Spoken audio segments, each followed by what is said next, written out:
Hello Internet, I'm the Classic Nerd, and I'm on the hunt for an awesome retro video game. After playing through Sonic the Hedgehog last time, I really have to wonder if the games that I grew up with were ever actually any good. Today I'll be talking about Mickey Mania, the timeless adventures of Mickey Mouse. It was suggested to me by longtime viewer Darren Gainey, and to be honest with you, I don't really remember too much about the game, so we're gonna just jump ahead and get into it. Here is Mickey Mania.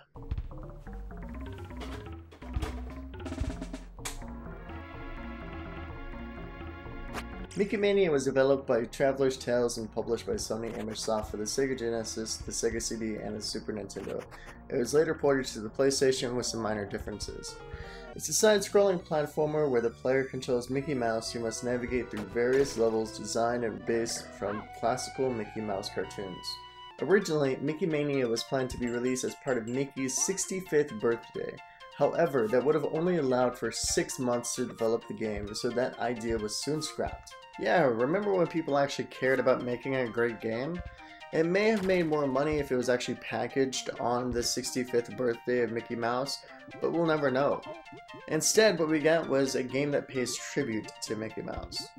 The player controls Mickey Mouse as he visits various locations based on his popular cartoons ranging from 1928 to 1990. It is up to the player to find and save the Mickeys from the past and save the day.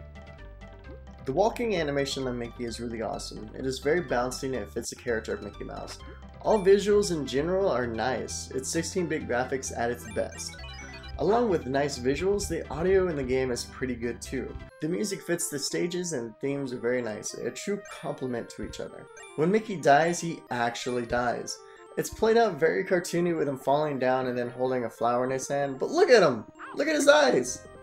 What's gonna happen to me? He was just a mouse, for crying out loud. I didn't know he was a media god, I swear! This screen is pretty morbid for a Disney game. Hey, look, he's already back on his feet! Oh, thank God. No prison time for me after all. Let's keep playing. Mickey attacks enemies by either jumping on them or by using a limited supply of marbles, which are collected throughout the level. As I've already stated many times, each of the 6 stages are based on classic Mickey Mouse cartoons or shorts. Every other version of Mickey Mania had 7 levels, mainly because Disney favored the Sega Genesis, but I'm only going to talk about the 6 that I got to play. The 6 levels include 1928's Steamboat Willie, 1933's The Mad Doctor, 1937's Moose Hunter, 1937's Lonesome Ghost, 1947's Mickey and the Beanstalk, and ends on 1990's The Prince and the Pauper. And I've got to admit that if I had to list the top 6 best Mickey Mouse cartoons, that would probably be the entire list. Each cartoon is truly classic and iconic to the Mickey Mouse name. Nevertheless, I do have some issues with the game's depictions of these cartoons. 1928's Steamboat Willie drops the players off on an iconic steamboat driven by Mickey. Since this is the first level, it does give the players some time to learn the controls and learn what kind of game that they're about to play. Everything is in black and white except the player, and you get a 16-bit rendition of Steamboat Bill to listen to.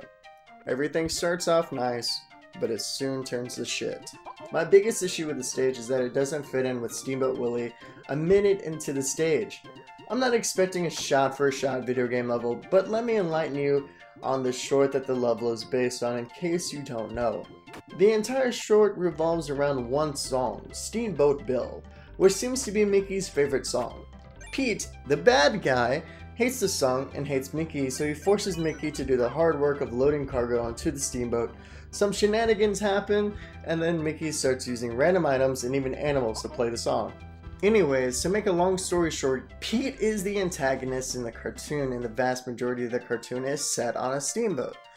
The video game, on the other hand, leaves the steamboat pretty damn quick, then has the player strolling along a dock. What about Pete? Is he the level boss? No. The player just meets up with Pete and has to use his body as a trampoline. Then who's the level boss? Cranes that drop bombs is the level boss for Steamboat Willie. Throughout the level, the player has to ring bells that chime the tune of Steamboat Bill. So why the fuck wouldn't they have the level just be Pete silencing everything that is playing the song, and then have the player go through the steamboat to bring the music back, and then have the player face off a pissed off tobacco chewing Pete? Instead, we get Pete that spits on Mickey, but is so damn easy that you shouldn't even take a hit from Pete.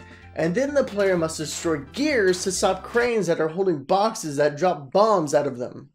The other levels don't deviate from the source material as much as the first level does, but for crying out loud, it's the cartoon that made Mickey Mouse famous and a household name. Moving on. 1933's The Mad Doctor level is your typical retro scary level with bats, skeletons, and spider skeletons. The visuals are very pleasing to the eye, the audio is nice, and I have to say that the set pieces really make the level. Not too much to say except that I like the part where Mickey is surfing on a gurney. It breaks up the level from a side-scroller to an auto-scroller and is still fun.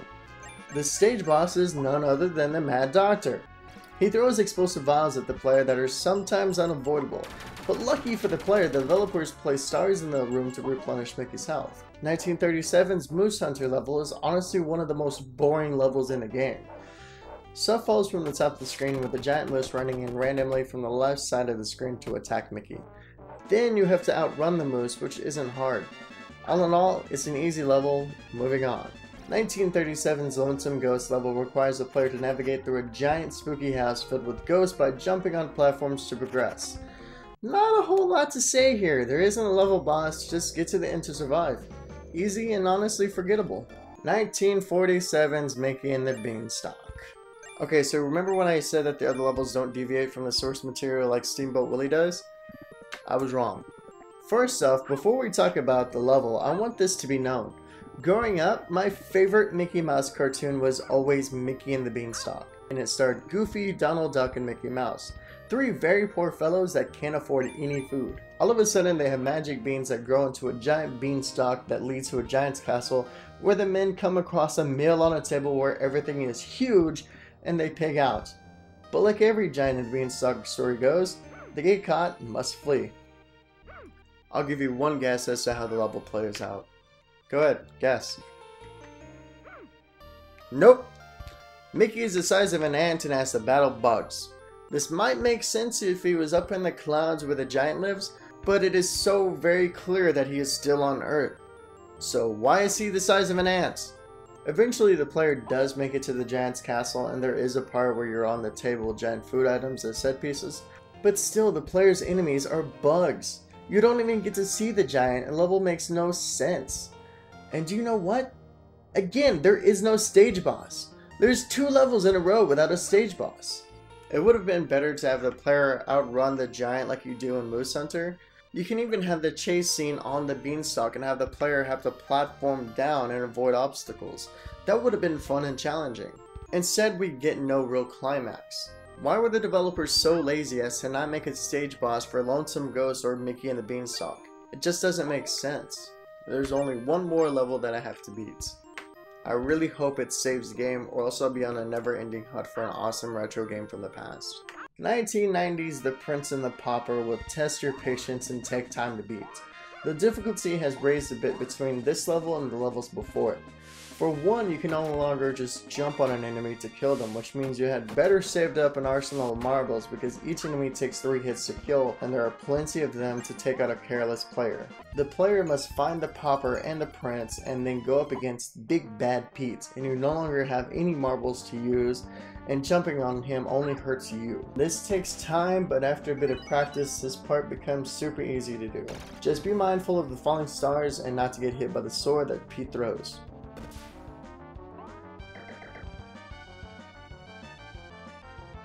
Alright, Pete's defeated! What kind of ending do we get? All we get is text that says Mickey can make more cartoons now, and a list of all the Mickeys and the enemies you've seen in the game. It's hard to come up with a verdict for this game. Is it good? Sometimes. Is it fun? Sometimes. Is it challenging? Yes. Would I recommend this for other people to play? Sure. Would I play this again though? No.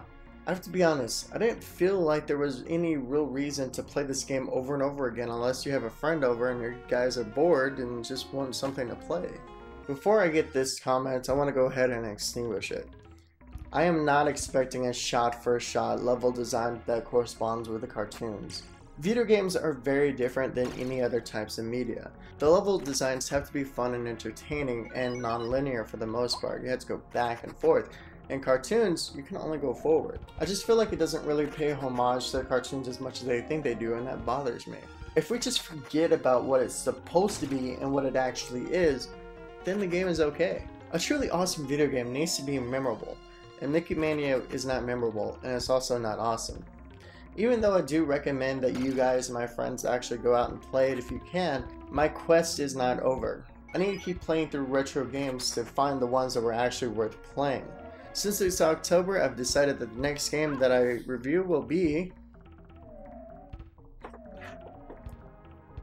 Resident Evil. I feel like it's only fitting, and I haven't played this in a lot of years. I have fond memories of it, and I really hope that the fond memories were actually fond and not just nostalgic.